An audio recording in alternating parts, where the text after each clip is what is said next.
Hey guys, I'm Barb and welcome to episode 15 of Creators Campfire.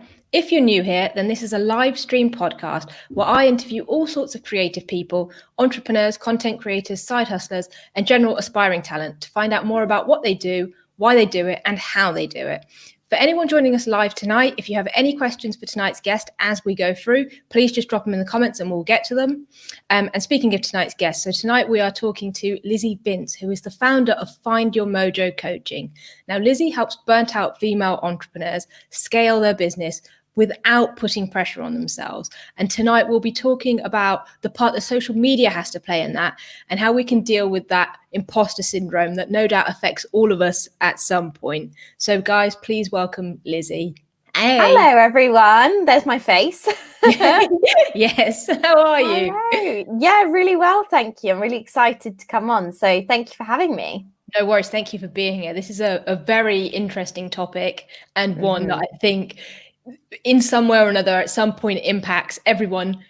Even if we're talking about it from social media, I guess the imposter syndrome can affect you in anything. So big topic. Good topic. Big topic. Yes, gonna be here for a while. Yeah. Buckle in, guys. This is gonna be a good one. Have a drink and snack. Exactly. Get some popcorn and settle in.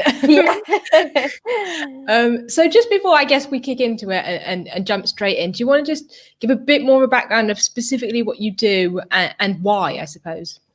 Yeah, so you summarize what I do perfectly. So I help female entrepreneurs who are typically burnt out, or what I mean by burnout is that they're exhausted, they're feeling unfulfilled, they're close to giving up. They're really just looking for some support and accountability and guidance to grow their business. They feel really alone and just kind of desperate and fed up. And I know I use quite strong language there, but it's for a reason, because I've got a very refined niche, and I have had some like negative feedback or constructive feedback about using the words unfulfilled and desperate. But I think with people that are in that sort of situation, they need to hear those words to be like, okay, that's me. And if you're offended by me saying that, then like I always say, you know, obviously you're not my ideal client, and that's okay too. So yeah, little thing there.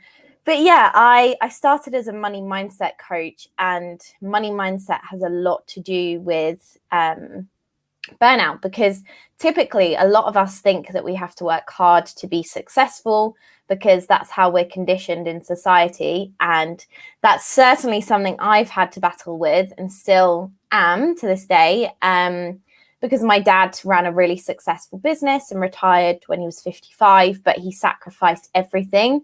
Evening, weekends, family time, holidays, he was always on his phone answering emails. And I certainly fell into that trap when I started coaching a year ago, and hit major burnout. Like I said today, that I was feeling really tired because last week I did my free masterclass, which the replay is available for free until Wednesday. So for another couple of days, if anyone wants to watch it.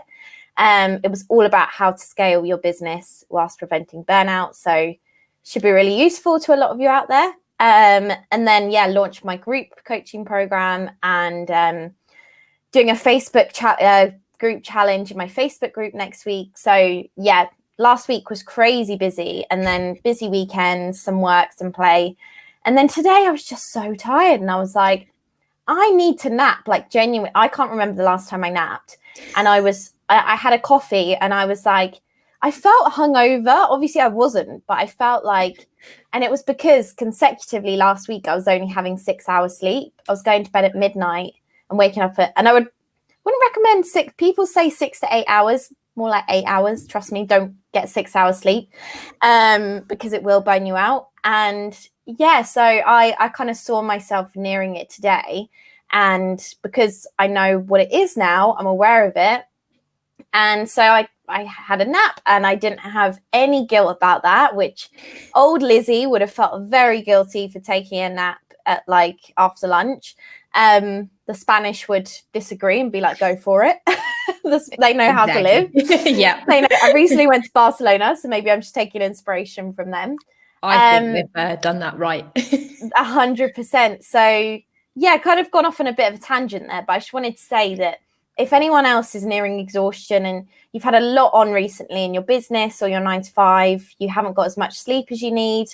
Maybe you're a mum and you're homeschooling your kids and it's really, well, they're on some holidays now, but maybe your kids are just driving you a bit mad and you have been homeschooling them for months. Don't feel guilty about taking time out for yourself. If you can grab like 20-minute nap or a lie down or just like watch a bit of Netflix or whatever you need to do, just do it, because I had an hour nap and I felt like a new person afterwards, like genuinely, because I thought about this tonight and I was like, I really want to give my all to your audience. So I was like, right, I've got to do it. So I've had my fair share of burnout, and that's what's inspired me and empowered me to help other female entrepreneurs and women in 9 to 5s to not burn out, not put pressure on themselves, as you said, not feel guilty for taking time out and taking care of themselves, which comes down to self-compassion and self-love and all of that mindset stuff, which I help my clients through.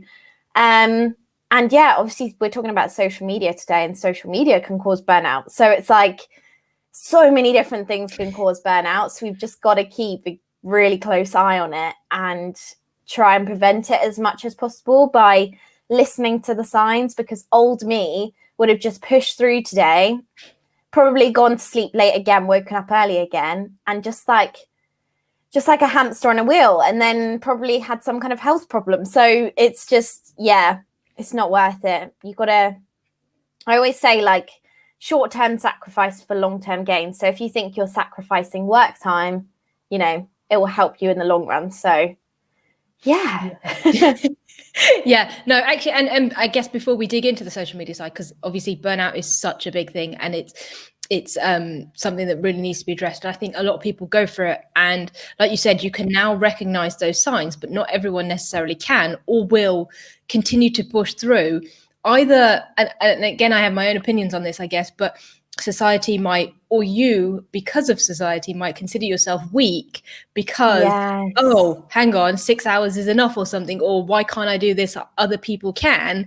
So how do you go about kind of being able to see those signs and recognizing it in yourself? And I guess it does come back to mindset, but being able to tell yourself that it's okay to take a break and don't need to go and burn yourself out, and to kind of stop those comparisons, I guess, with other people, because again, we don't necessarily see everything in their lives. We see highlight reels, and it's very easy to compare yourself. That was probably 4 questions in one, but yeah, it's all interlinked. Yes, this is why I'm like, we're going to be here for hours, because there's so much to talk about. But I want to touch on something you said about comparison, and I've always wanted to write a book called Stop Listening to the Gurus, because, you know, the likes of Gary Vaynerchuk, who's like team hustle, team no sleep, hustle, hustle, hustle. And I see so much negative content on social media that's framed to be positive by saying, you know, you got to hustle, you've got to. I remember I did network marketing, and my like upline said to me, would you like sacrifice 5 years of your life to have the rest of your life as you want it? And at the time I was like, yeah, of course. Like, would you invest £1,000 to get 10,000 back? Like, of course you would. But what I want to point out here is that we are conditioned and programmed in society by our parents. It's an age-old thing, probably from like the Industrial Revolution, so like hundreds of years old, that you have to work hard to get anywhere in life, to be successful. You have to put pressure on yourself to perform. You know, if you think about like performance reviews and stuff and like job interviews, it's a lot about pressure, which doesn't serve us. And we're also conditioned to think that we have to make sacrifices in order to succeed. And I'm like, who made this stuff up? Because it's BS. Like, if you believe it, you know, whether you think you can or you can't, you're right. So whatever you think or believe, you're going to think is the right thing to do. But I've realized that you don't have to sacrifice 5 years of your life to have like loads of success. Yes, you have to make, you know, as I said, I had a really busy week last week. So obviously I sacrificed sleep, which I probably shouldn't have done. Sacrifice time with family. So it's so easy to fall into the trap. And I preach about this and I don't always practice it. So like, don't be hard on yourself if you do make tiny little sacrifices, but you don't need to make sacrifices consistently over and over again. You don't need to sacrifice your health. That's number one. Your family, that's probably number two, in your family's health. You genuinely can have it all. You can have everything, but it all starts with your mindset. You actually have to believe it. So I would say to your audience to really think about, what were my like parents' work ethic? How was I raised as a child? Was I pushed? I was pushed by my dad. I know that like some parents, it's hilarious. My boyfriend, his parents didn't push him at all. And he was just naturally good at stuff and didn't need to try. And so now he's doing his accountancy exams and he's like, oh, can't really be bothered. And he said to me earlier, he was like, I'd love to see you do them because you're like so committed and hardworking. And it's not a coincidence. Like there's a reason why he's, what I used to think was lazy, but I now think he works smart, because I had a bad mindset around people like him who work smart. I just thought he was lazy, but he's actually like very calculated with it, and it works in his favor because he never burns out. And then for me, obviously I worked super hard because I was used to like my dad and teachers and things, putting pressure on myself, external validation, all of that. And yeah, just wanting to do well, that of course I'm more susceptible to burnout as a high achiever or a type A person. So it's important to recognize if you're a high achiever, a perfectionist, type A, what your parents taught you when you were younger about working hard, and like what are your beliefs around like I want to ask you, and I want you to write this down. What does it take to become successful? Like first of all, what does it mean to be successful? And what is it going to take for you to get there? Because if you write down things like sacrifices, working hard, giving it your all, then obviously those are red flags to you being more susceptible to burnout. So yeah, I think that's a great place to start, just being aware. In terms of signs of burnout, those are, I've got like a free PDF, which I'd be more than happy to share with your audience with the signs and the symptoms, and also what you can do to get out of it. But they're usually mood related. So you can be quite snappy, quite short, quite impatient, physical. So like for me, I had like sickness and like tummy problems. Some people have like paralysis where they like can't move their body. That's like when it goes really far. And yeah, the tummy as well. I spoke to one of my clients who's a nutritionist, and she said that obviously gut health is so important. So if you're having gut problems, that's a sign that you're stressed, because stress manifests in your gut. What else? Not lack of motivation or passion, and that's why my business name is Find Your Mojo, because I really want to help my clients find that fulfillment and passion and motivation again. Because a lot of them are really close to giving up when they find me, and I'm like, no, let's keep going. But there's another way, I can help you to build your business in a sustainable, self-serving way. So yeah, I've got a whole list of burnout signs, but it's kind of mood, lack of motivation, any kind of bodily malfunctions. What else? Yeah, that's kind of it, really. Another thing actually I want to say is another limiting belief that I had was that there wasn't enough time. And so I created an affirmation that time is infinite, unlimited and abundant.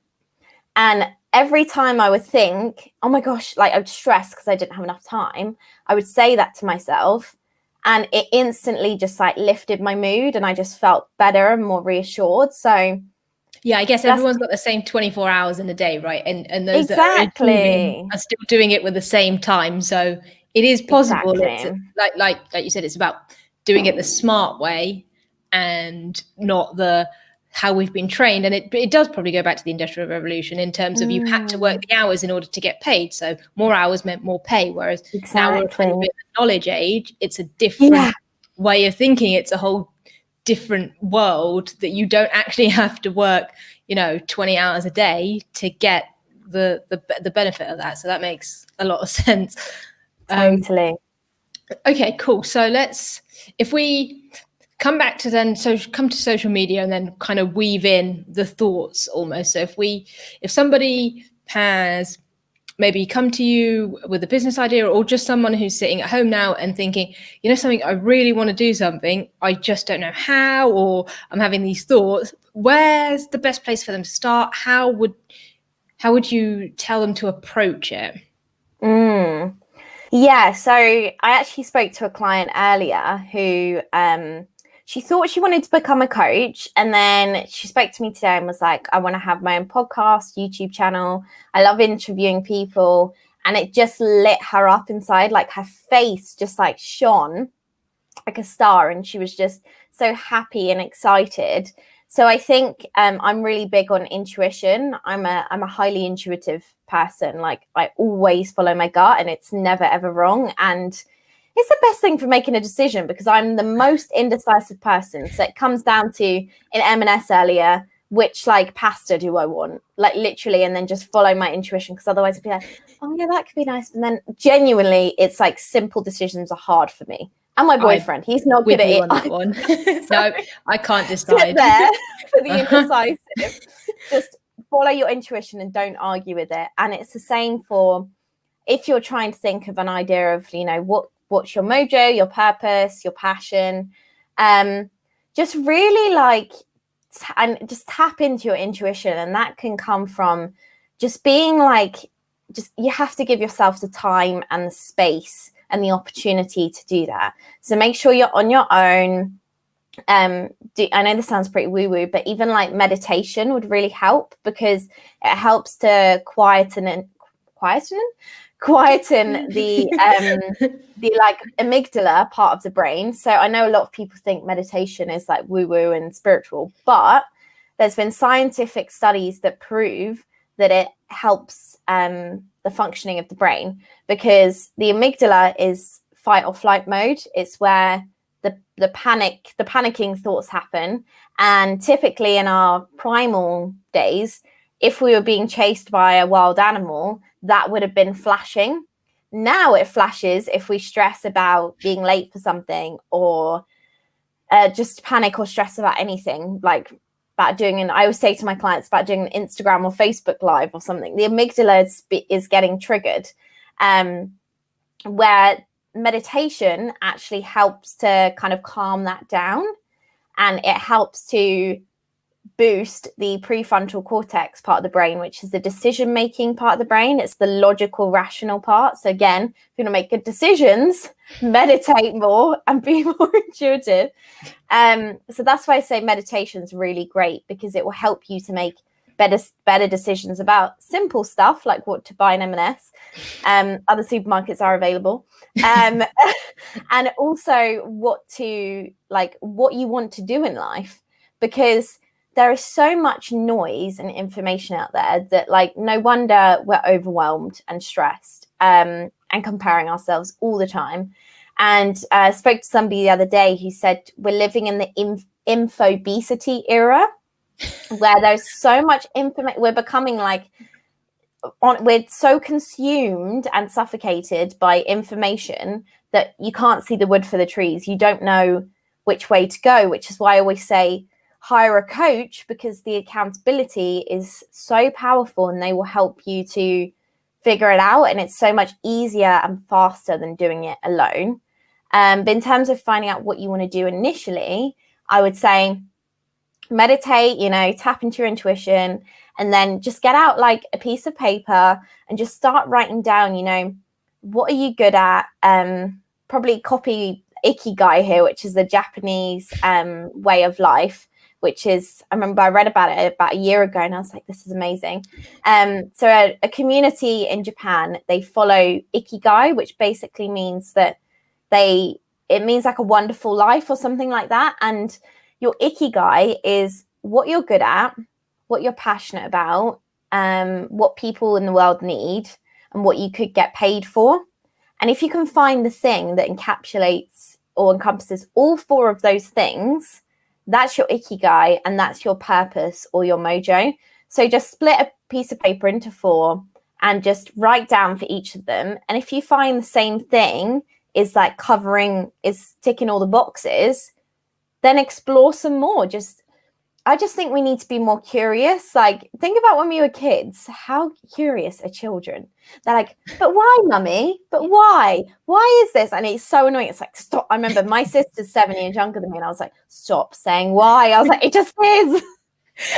Like, why is this color? It's like, it just is. Okay, stop being so curious.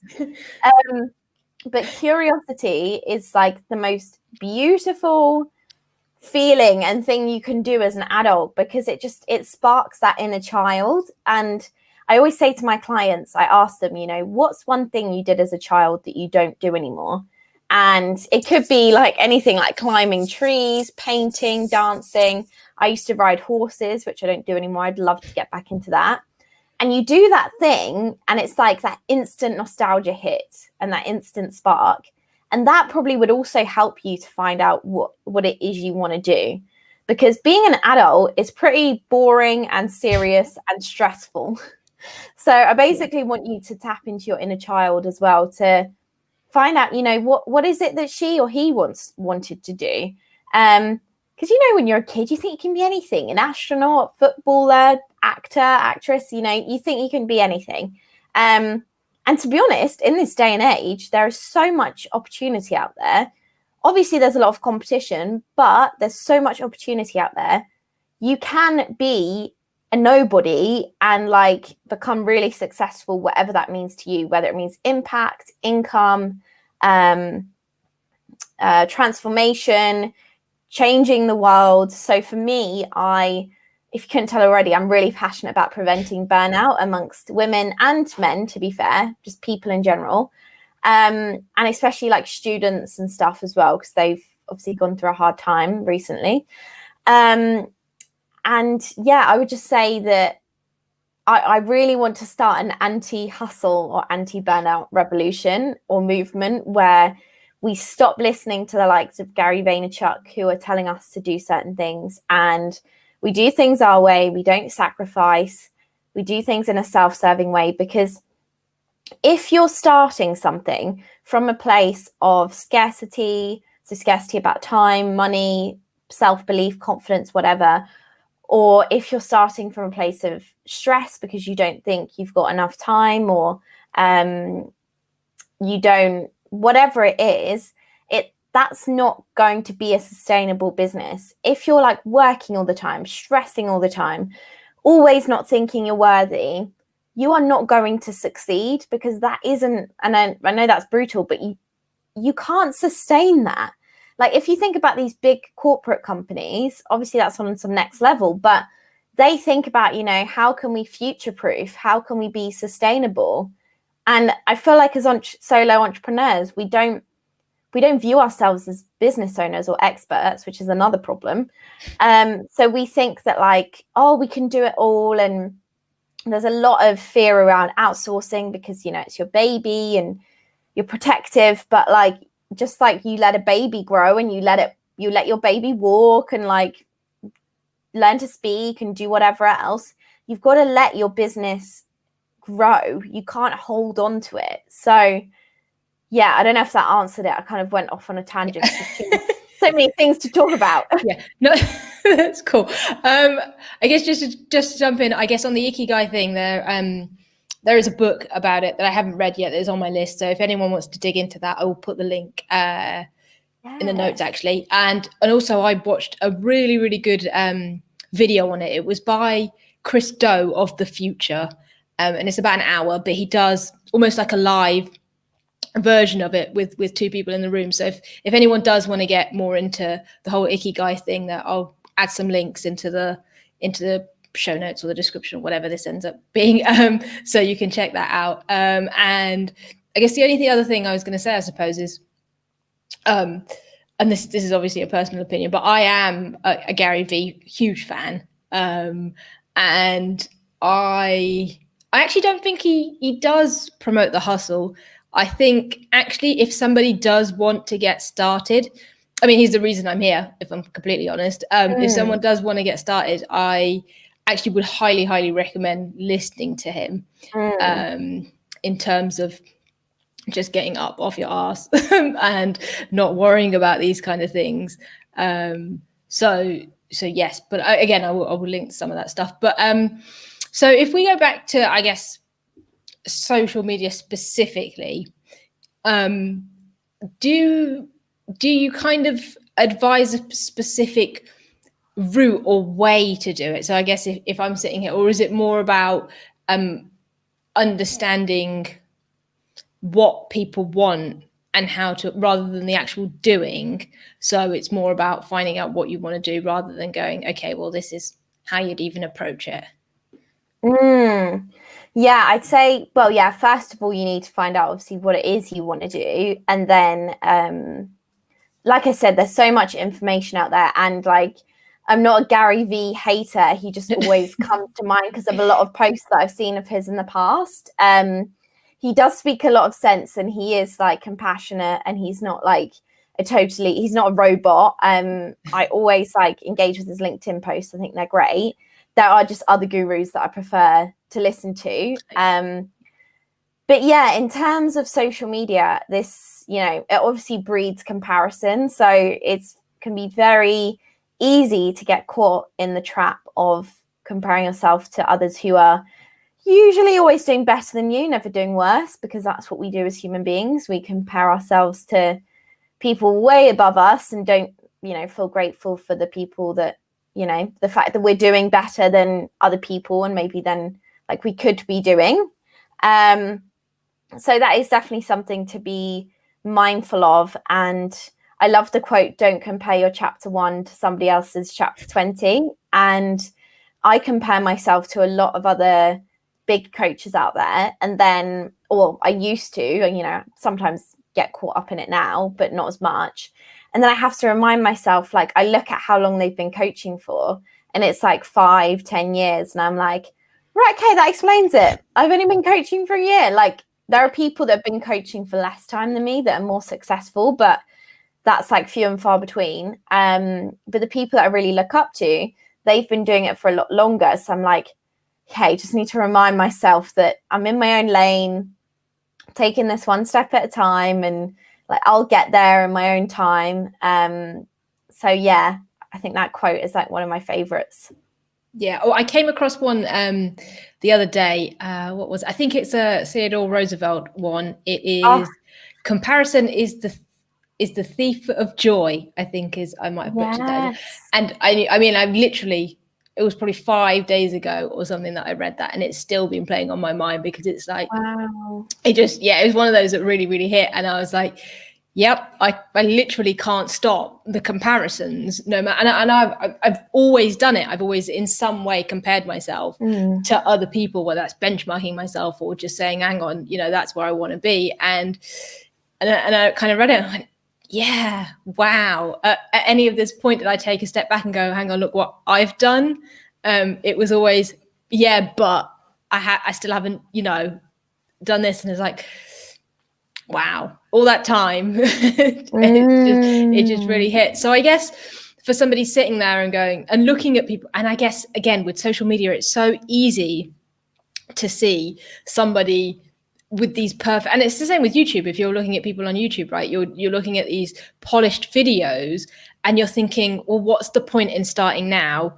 Or I could never get to that, not realizing that people have started from where you are right now to get to that. So I guess, what would you kind of say if there's anyone listening to this kind of going, yeah, but to kind of give them that? Because I guess at the end of the day, what you don't want to do, and this hits me as well, is you don't want to be sitting there and going, I wish I had, right? Because that regret is just like, the thought of it is horrible. So what's the worst that can happen if you try? And I guess this touches upon the whole failure thing. Yeah. And I think this is really bad as well, because people think that if they do something and it's wrong or it's not quite right, then they're a failure. And I think that's a huge perception of failure that needs to be changed. Yeah. And I again, another quote that I heard is, actually, I've got loads about failure. I'm just going to list them off now. So yes. Successful people aren't standing on a mountain of success. They're standing on a mountain of failures.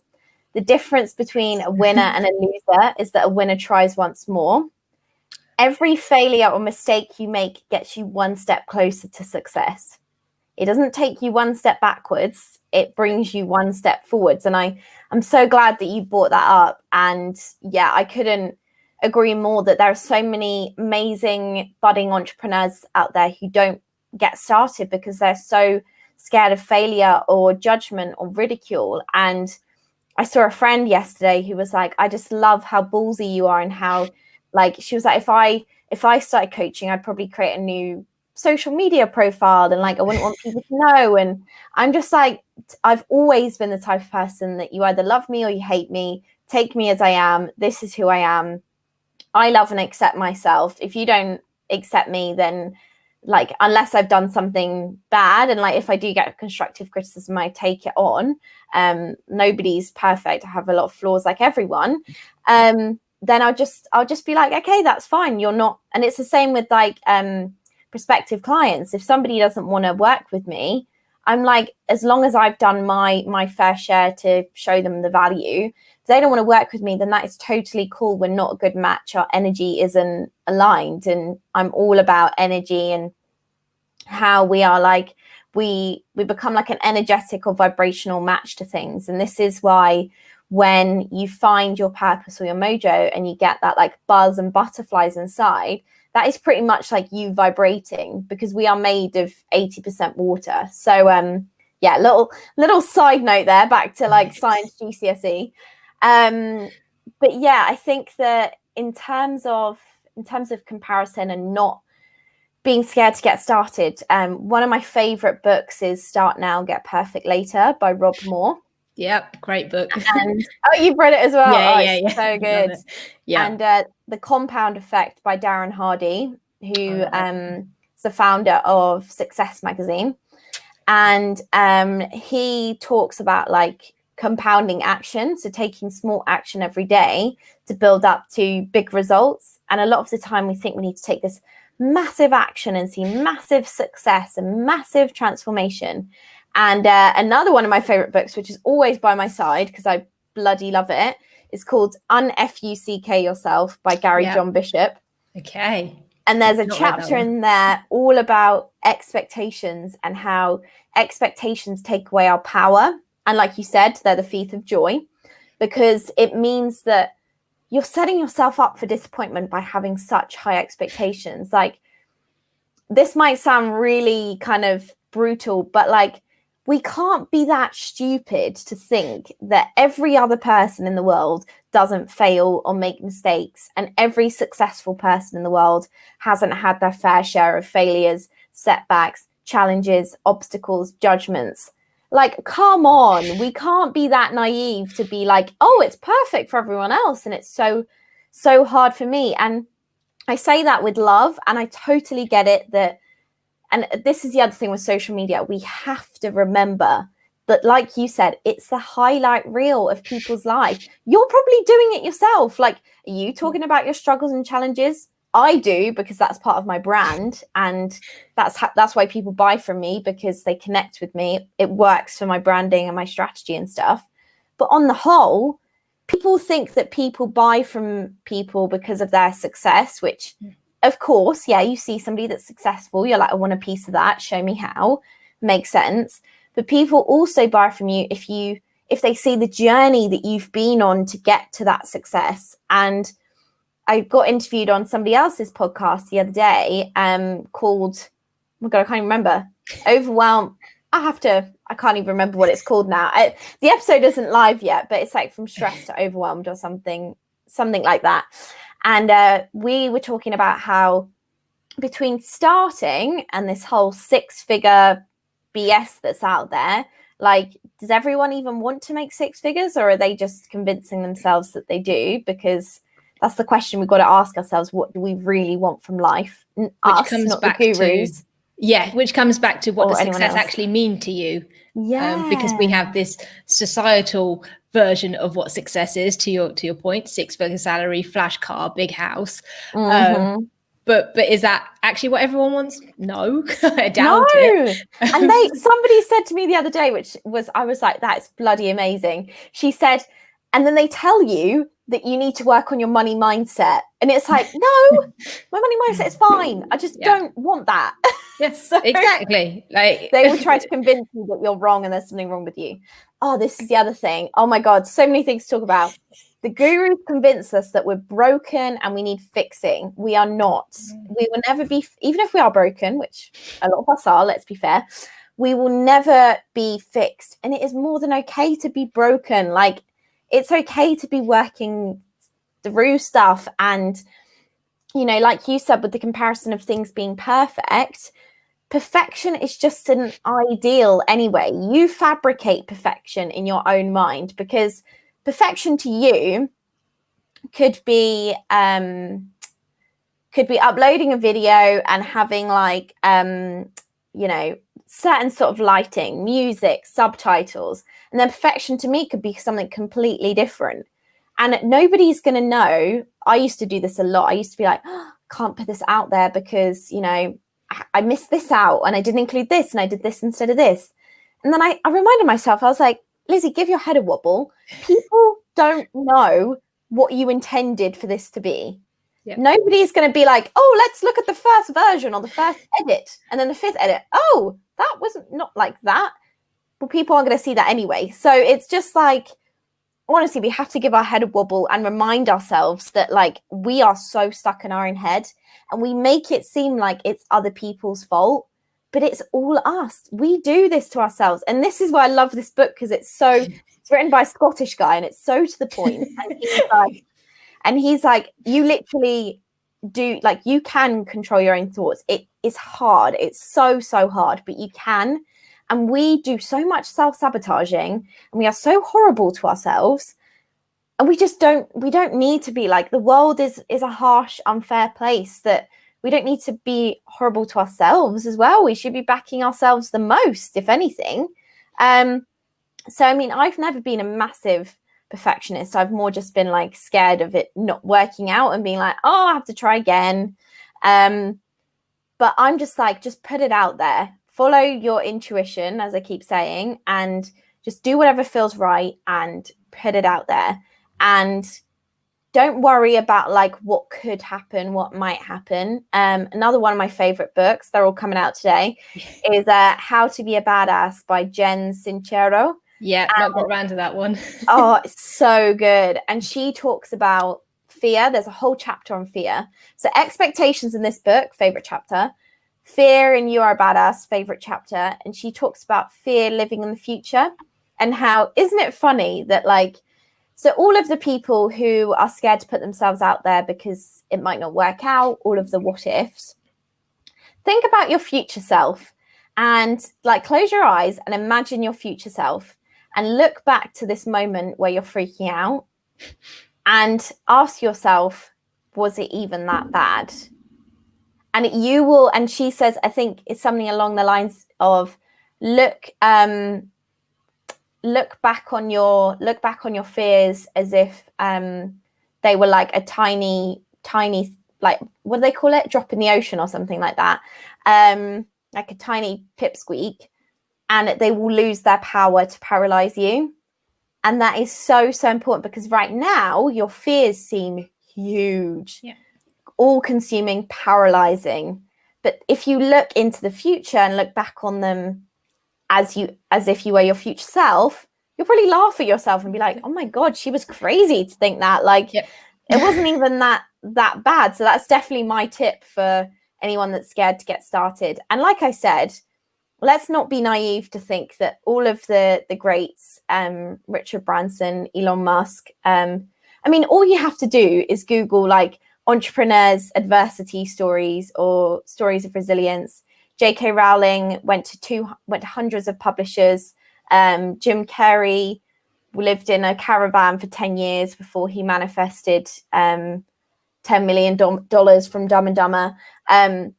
you only have to look at successful people to realize that unless you're born with a silver spoon in your mouth like Kylie Jenner, you are going to go through adversity and failures, and it's just a part of life. And Jay Shetty says that life is like, if you look at your heartbeat monitor in a hospital, your heartbeat goes up and down. If it's flat, then you're dead.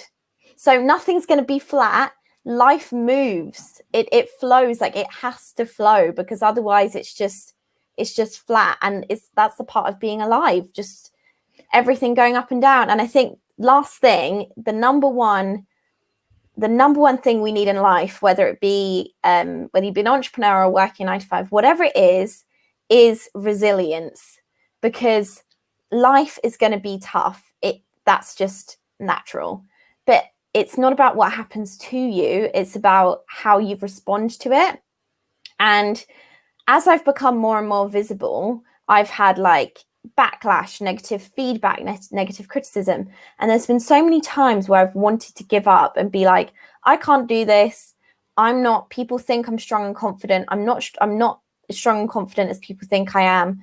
As I said, we're all like got stuff going on behind closed doors. Might as well just get a 9 to 5. And again, I'm like, Lizzie, give your head a wobble. You don't want to work a 9 to 5. You want to run this business. And I'm not going to let those people ruin my dreams and take away my dreams from me, which they would do if I would have given it up. And it's the same if you're horrible to yourself as if other people are horrible to you. It's about just keep on going no matter what, because there are people out there that and I think my mum used to say this to me, there are people out there that would be privileged to spend a day. It would be your daily life, your boring daily life, if you think it's boring, if you think whatever it is stressful, there's somebody out there who dreams of having a day like that. Dreams. So instead of comparing yourself to people that are doing better than you, put things in perspective and realize, like I spoke to my client Ellie, and she was like, everyone's complaining at the moment, and they always do in these first world countries, but we are so privileged. We have so much to be grateful for. So like, if you can practice that gratitude every day, be grateful for what you have, because if you're not grateful now, you won't be if you're not happy now, even, you won't be happy in the future when you have success. It's got to start now. It comes from within. God, that was a rampage. Sorry about that. That's okay. I have so many things to say off the back of that I'm going to forget. Okay, so I spoke about expectations. Oh man. Okay.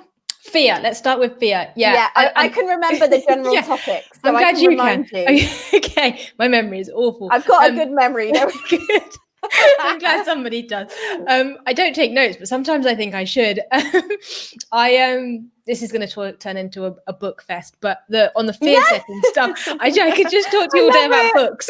I love it. On the fear setting stuff, Tim Ferriss, he's done a TED talk on fear setting, but also in his 4-hour work week, and just the way he approaches that whole, well, what's the worst that can happen, and what if that happened, can you plan for it? And all of a sudden, what seems like the absolute worst thing in the world suddenly doesn't seem that bad, and you've planned for it. So in the worst eventuality that it does occur, you are still ready for it. So I thought his was really good on fear setting things. So again, guys, I'm going to have a crap load of links, but I'll put them.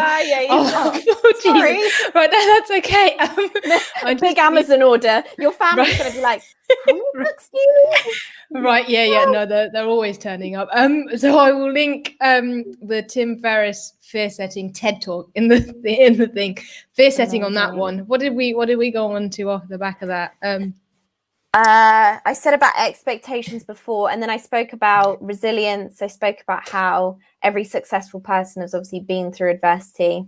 Yes. So I guess the one thing, and it probably was a quote, but I don't remember it, so I'm paraphrasing, but there was something along the lines of, the only difference, it's kind of like what you said earlier, but the difference between, the successful or the winners and the losers, they all have the same thoughts. It's how you deal with them. So no one is exempt from having those fears or having those moments of, oh, I'm nervous, or I don't know how this is going to be, or I'm so scared.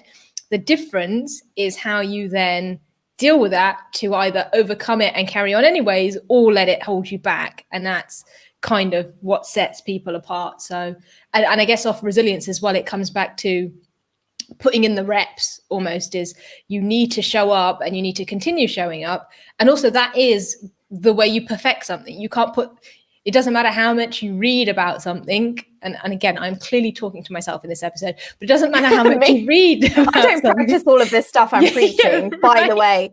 Please, for dear life, the irony, if you compare if your audience compare themselves to me and they're like, oh, I wish I could be like you. Trust me, you don't want to be like me. You don't want to be inside my brain. Yeah, that is true. No, not on me either. It's just easy to talk about this stuff. Yeah. But yeah, you put the reps in every day. If you are scared to post something, or you're not sure it's quite right, or you going back to when you're comparing it against somebody else, put it out there. You don't know what it's like. And also, you don't know what the other person thinks of it. You might not think it's good, but the other person could think it's the best thing they've ever seen. So put it out. That's always a surprise as well. Yes. Yeah. Stuff I put out and people are like so engaged, and I'm like, yes, I didn't think that. Yeah. Like, honestly, people are odd. You don't know what people want. We are weirdos as people. Human beings are weird. We are unpredictable. You do not know what we're going to do or say. No. And it's like, you could think this is, and you know, like a musician might go, this is the worst song I've ever done. I'm not putting this out. It's crap. And then they could put it out and it's the biggest hit ever, right? It's like, put it out. It's probably happened. I bet it has. So put in the reps. Which reminds me of 12th book of the podcast is James Clear's Atomic Habit. Which is one of my favorite books of all time. Yeah, I think it applies to literally anything. But again, like you said, if you're scared about this big thing, or you want to be a YouTuber or something, you're like, I don't even know how to get there. It's about breaking that down and going, well, what's the one thing I could do, and build it up slowly. It's about, getting to that tiny thing. I think that was almost all I wanted to say. Oh, I'm so sorry. You're like noted to take notes next time if I ever interview somebody like me who keeps talking. But as you didn't talk for obviously near as long as me because I was babbling on. But as you were talking, I was like, oh yeah, I've got to remember to say that. But where you just said about the one thing, my coach taught me about the one thing, and I think there's like books about it. There's probably even a book called The One Thing. I think there is. Yeah, and in terms of like probably classic, like 13th book recommendation of the episode. But if you're a procrastinator and somebody who's like gets overwhelmed, and this comes down to productivity, which is something that I coach my clients on because it's huge. And my favorite topic in the world to talk about, by the way. Oh, well, that'll be that. Okay, coming up next. What's one thing that you could do today to, make your life better, to move the needle forward in your business? What is the one thing instead of having some massive to-do list? And again, spoke to somebody the other day. I speak to a lot of people, and she said the to-do list. If you think about a to-do list, it's quite morbid because your to-do list will never be done. You will die with stuff still on your to-do list if you think about it. Yep. So why are you trying to tick stuff? Why are you trying to get rid of something that's always, it's like trying to get rid of the sky. Like it's always going to be there. Like, let's stop trying to get rid of it. It's okay for stuff to carry over as long as you're not avoiding it because you're scared. That's the other thing. And like you said about the reps thing, it reminded me of Arnold Schwarzenegger, who's like, I only count reps when I'm in pain. And I'm like, that is, the fitness industry has we could take major notes from like bodybuilders and athletes and stuff on like how I don't want to say put pressure on yourself, but you push yourself outside your comfort zone. And if you see your comfort zone as like see it as like a hula hoop around you, you're not getting outside of it, you're just expanding it. So don't view it as scary as being like, I'm in my comfort zone, I'm out of it. View it as like you're stretching the hula hoop. It's like a caterpillar coming out of a cocoon and becoming a butterfly, which is obviously painful. So you're pushing that hula hoop away from you, and you're stretching yourself. So of course it's going to be painful. It's not, like we said, it's not easy for anyone. It's not going to be easy for you. So yeah, I feel like there was something. What did you say before the reps thing? Yeah, you're relying on my memory now, which is not good. But I in turn have thought of two more things. So what did I say before the yeah, it'll probably come to me, to be honest. But yeah, because I can't remember. Yeah, I can't remember what it was now, because now I keep thinking about productivity, because that's another thing that I want to talk about. Yeah, I can't. It'll come to me. Yes, it's more likely to come to you because my memory is horrific. But you've reminded me of the mindset thing, the growth mindset versus the fixed mindset, which is the whole thing, which again I haven't read, but I've heard about and read around. I got that book in a charity shop, had no idea who she was, and I started reading it. And I was like, this is amazing. And then I kept seeing her name and I was like, oh, this woman's like famous. Yeah, right. It's pretty big. But I think I must have seen the TED Talk, and obviously everybody knows about it, so there's no way you're going to escape it. But it's so weird that when it comes to fitness for me, I'm completely in like a growth mindset, right? It's just like, okay, I'm crap at this. I'm just going to keep going. I'm not going to feel bad when something happens. It's just going to happen over time. But everything else in my life is this fixed mindset. And it's just crazy how different it is. So when I go to the gym or something, I'm like, it is what it is. I'm gonna do my best and I'm gonna keep progressing. And yet I can't apply the same thing to other things because I'm still in that whole, well, this isn't good enough. Look at other people's posts, or you're not performing, or what if this doesn't do as well? And the likes. Oh, don't get me started on the likes and how people judge themselves about like, which I've stopped doing and I don't even look anymore. But that's such a big thing when people are like, oh, I don't have enough likes. And then they potentially change or pivot their content to match the likes, which I suppose is good in a sense, but depends on what you're doing. So I guess if you're, putting a product out there that is for those people, then obviously you need to adjust for people's needs. But if you're posting your own content and you're putting stuff out there that doesn't resonate with you or isn't you just for the likes, then that's not really the way to do it. And you're not really growing your best audience. Yeah, I totally agree. And I always have to remind my clients of this, that success doesn't have to be numerical. It doesn't have to be a certain number of likes, comments, shares, followers. It doesn't have to be an income goal. It doesn't have to be the number of people's lives you impact. It doesn't have to be the size of your house, how many cars you have, how many holidays you go on per year, how many children you have. It doesn't have to be about any of those things. Success, anyway, those things are all coming back to a feeling. No matter what it is you want, you don't want that thing because you could switch it out for something else as long as it's giving you that same feeling. So no matter, like, we all want different things, but we all want it for the same feeling of fulfillment or joy or happiness or purpose. So and you can feel that way. This is the other thing. And this is how manifestation works. It all comes from feeling, and you can feel that way now. So if success to you is a monetary goal or number of clients or what, house, cars, etc., that's going to be hard for you to get into that feeling, which is why gratitude is so important, because you can get into that feeling of joy and happiness and fulfillment and purpose without even needing to have those things. And this is why you see people in third world countries so happy, because they're coming from a place of internal validation instead of external validation. And it's cheesy, but it genuinely does come from within. And we need to, in the modern world and developed countries, we do need to remind ourselves that, if you're wanting joy to come from the external, you will never be truly happy. And I always would look for external validation, which is where the likes and comments and stuff comes from. And social media was created to encourage people to, become addicted to external validation. Basically, they are making you become an external validation junkie, which is obviously very unhealthy. So it's important to be aware of that. Like the grounds on which social media works is just so corrupt and messed up, and it's messing with our minds. Like, poor younger generation, I don't know how they're going to grow up, but let's see what happens. So yeah,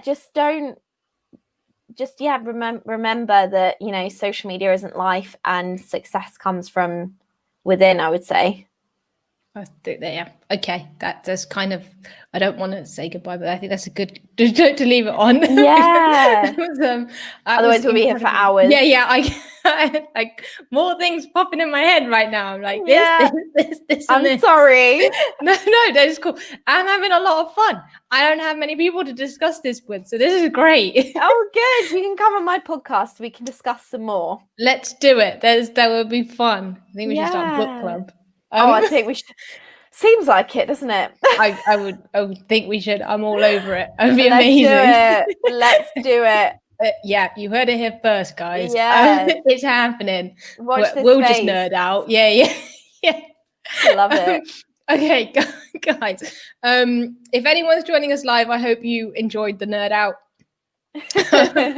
as much as we did. Guys, if you like what Lizzie is saying, you can go and find her at Find Your Mojo Coaching on Instagram, and also Find Your Mojo Podcast, which is available on all platforms. So wherever you guys listen to your podcast, go and find it. She's there. Have I missed anything?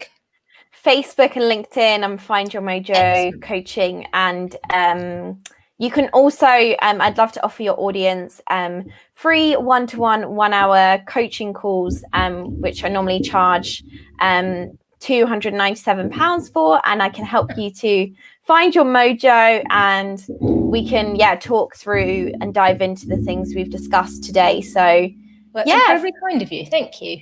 No, you're welcome. I feel like they probably have a lot of questions for me, because I've been I didn't even have a chance to tap into productivity. That'll come from part 2. Whole different hour. Yeah, I have lots to say about that. Okay, done. Stay tuned for part 2, people. 100%. Okay, cool. I will have links to everything we've talked about tomorrow, because it's going to take me a while to go back and remember everything. Bless you. Yeah. You probably have to just rewatch it and be like, that's what I wanted to say. That's what I wanted to say. Yeah. And then write it down for next time. Oh, that's a good idea. I'm going to do that. Okay. Do that I will have notes. This is going to be so much fun. Right. I'm sorry to anyone who hasn't enjoyed our nerd out, but that was a lot of fun. So much fun. I can't believe this hour has... It's flown. I know. Yeah, I could keep going. Me too. I'm glad you stopped me, because you know, I need boundaries to be set for me in life. Yeah, no, I'm the same. It's very rare that I'm on this side, actually, to be honest, and it wasn't easy for me. But no, thank you so much. I had an incredibly fun time tonight, nerding out with all sorts of stuff. We will definitely do everything we've just said. And guys, all the links will be in the description. So if you missed this or just caught a bit of this, wherever you're listening, the replay will be on Facebook, my Twitter, and my YouTube. And the podcast will be up tomorrow evening, again, wherever you find and listen to your podcasts. So thank you, Lizzie, for an amazing show. Thank you. Thanks for having me. That was so much fun. And I'm sorry I said so much and you were just like, That's cool. I was absorbing it. It was great. And everyone else, I'll be back same time, same place next week. Have a good week, guys, and I'll see you soon. Have a good week. Don't burn yourself out. Exactly. Bye, guys. Bye.